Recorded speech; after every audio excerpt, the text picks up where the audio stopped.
Thank you. So a couple other things. I would like to give Tom Ward a chance to update the council on a couple issues. We've got flat iron and fluoride, and then following him, Mike Gladbach would just like to give an update on the winter and some of the storm usage. So, how's the cold? Cold is better, thank you. Okay.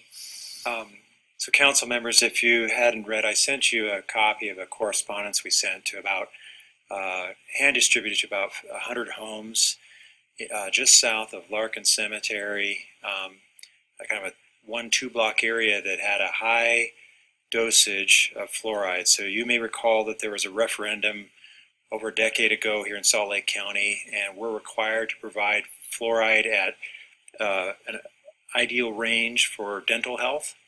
And so all of our Sandy City wells are equipped with fluoride to meet that requirement. And so this particular well site does not run during the winter time. When we had our snowfall last week, there was a power outage. And when that power came back on, some of the equipment malfunctioned, and the little pump that sends the fluoride sent fluoride into our drinking water system. About somewhere between 12 and 18 hours later, we started getting phone calls about, high, bad tasting water. That was late in the evening, and we showed up in the morning and started to investigate.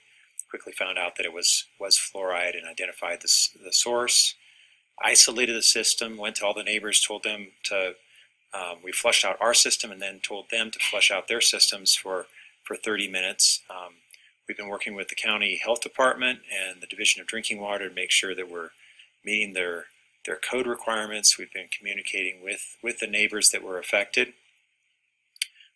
We've been sampling. We sampled both before and after, so we know kind of the limits of where this occurred in our system. So not the type of news that we like to, this is not good.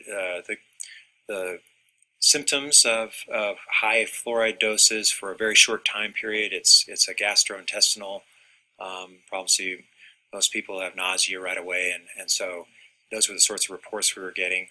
I'm aware of at least 5 households that reported having those symptoms, getting sick, and at least 1 household did go to their doctor. So we've been trying to reach out and be available to them and then also continuing to monitor the system and flush that out. There's a little bit more detail in the flyer. One thing for our customers, your constituents, our constituents, if someone did not receive the flyer, they're well outside the area of potential influence. If someone received a flyer, and they would have received a flyer, we went door to door twice, they would have been told, please flush your drinking water system. And so if others are hearing about it, they shouldn't be at risk. That being said, if someone tastes or if they have any concern, please, we want them to call us. We do want them to call us. Chair, you had a question for me the other day in terms of, we asked people to flush their system, and I think at least one of our constituents kind of reached out to you about the question of, well, we're charging them for water that they're cleaning out their system. So we're looking at how we can do a rebate to them. The cost of the water is probably only $3 to $10 worth, but you know what? We want to do everything we can to make things whole on that front. Are there any questions on that particular item? Okay. What we will do, we're required by the state and the health department to do a final report.